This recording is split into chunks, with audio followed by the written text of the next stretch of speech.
Hey longevity hackers!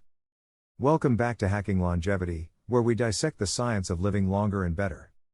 Today, we're tackling a sneaky, sweet-talking villain that's robbing millions of their precious years: diabetes. Maybe you know someone who has it. But do you really understand what it is, how it works, and most importantly, how to kick it to the curb before it kicks you? Because trust me, this is one health battle you want to win early. Let's start with the basics. Diabetes, at its core, is a problem with how your body handles glucose. That's the sugar your body uses for energy. Think of glucose like the fuel for your cellular engine. You need it to power everything, from blinking to running a marathon, or, binge watching your favorite show. Normally, when you eat, your body breaks down carbs into glucose, which enters your bloodstream.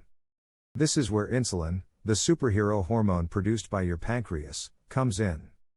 Insulin is like the key that unlocks your cells, allowing glucose to enter and provide energy. But in diabetes, this process goes haywire.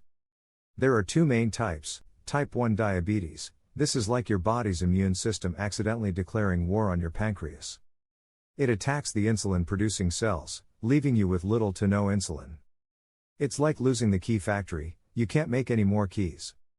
This usually develops in childhood or adolescence, and it's not preventable, at least with current science. Type 2 diabetes, this is the more common type, and it's where things get interesting.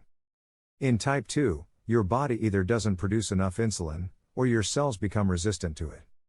It's like the locks on your cells are rusty and the key doesn't quite fit anymore. This type is heavily influenced by lifestyle, and that's what we're focusing on today. So, where does sugar come into the picture? Does eating too much sugar cause diabetes? Well, it's not quite that simple. It's like saying gasoline causes car accidents. Gasoline is involved, but it's not the only factor. Eating a diet consistently high in processed sugars and refined carbohydrates does put a huge strain on your insulin system. It's like constantly flooding your engine with fuel. Eventually, things start to wear out. Your pancreas gets overworked, and your cells can become desensitized to insulin. But sugar isn't the only culprit. Genetics play a significant role.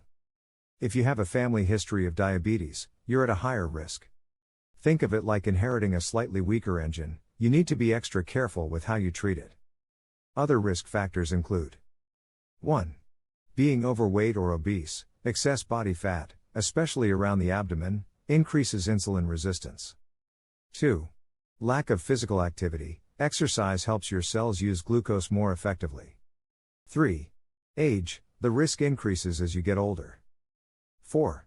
Ethnicity. Certain ethnic groups are at higher risk. Now, let's talk about the big L word: longevity. Diabetes is a major threat to a long and healthy life. Chronically high blood sugar damages blood vessels and nerves, leading to a cascade of complications. 1. Heart disease. Diabetes dramatically increases your risk of heart attacks and strokes. 2. Kidney disease. High blood sugar can damage the tiny filters in your kidneys. 3. Nerve damage, neuropathy. This can cause pain, numbness, and even loss of sensation in your feet and hands. 4. Eye damage, retinopathy, leading to vision loss and even blindness. 5. Foot problems. Poor circulation and nerve damage can lead to serious infections and even amputations. Sounds pretty grim, right? But here's the good news: type 2 diabetes is often preventable and even reversible with lifestyle changes. We're talking about taking control of your health destiny. Let's get proactive. Here's your diabetes defense plan. 1. Move your body, the exercise prescription. Exercise is like a magic potion for insulin sensitivity. It helps your muscles use glucose more efficiently, lowers blood sugar, and helps you maintain a healthy weight. You don't need to become a marathon runner overnight. The key is consistency. First, aim for at least 150 minutes of moderate intensity aerobic exercise per week. This could be brisk walking, jogging, swimming, cycling, dancing, anything that gets your heart rate up. Think of it as 30 minutes a day, 5 days a week. You can even break it up into smaller chunks. Strength training at least 2 times per week. This helps build muscle mass, which is a glucose-burning powerhouse. Don't be intimidated by weights. You can start with bodyweight exercises like squats. the king of lower body exercises. Imagine sitting down in a chair, then standing back up. Push-ups can be done against a wall, on your knees, or in a full plank position. Lunges, step forward with one leg, bending both knees to 90 degrees. Plank, hold your body in a straight line, supported by your forearms and toes. Rows, using resistance bands or weights, pull your elbows back, squeezing your shoulder blades together. Find activities you enjoy. If you hate running, don't run. Join a dance class, go hiking, play a sport, make it fun, and you're more likely to stick with it. Fuel your body right, the anti-diabetes diet. This isn't about deprivation, it's about making smart choices. Focus on whole, unprocessed foods, think fruits, vegetables, lean proteins, and whole grains. These foods release glucose into your bloodstream more slowly, preventing spikes. Limit processed sugars and refined carbohydrates, these are the villains. Soda, candy, white bread, pastries, these cause rapid blood sugar surges.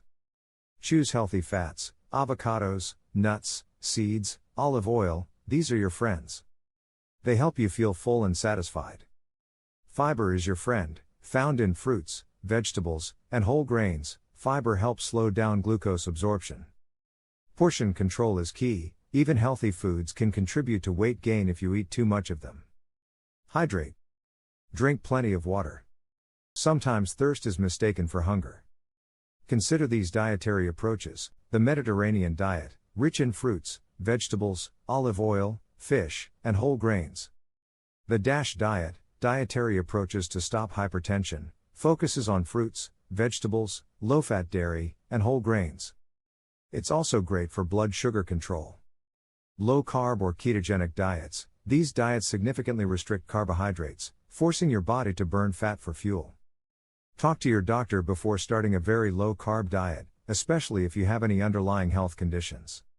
Monitor your blood sugar, if necessary. If you're at high risk or have been diagnosed with prediabetes or diabetes, your doctor may recommend regular blood sugar monitoring.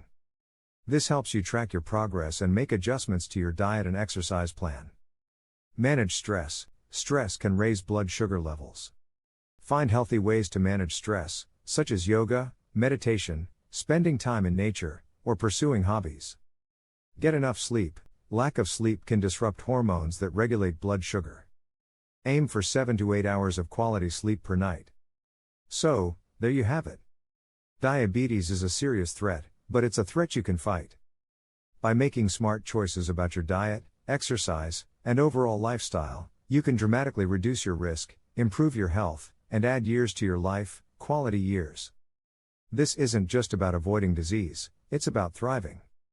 It's about having the energy to pursue your passions, to travel, to spend time with loved ones, to live your life to the fullest. You have the power to hack your longevity. Start today.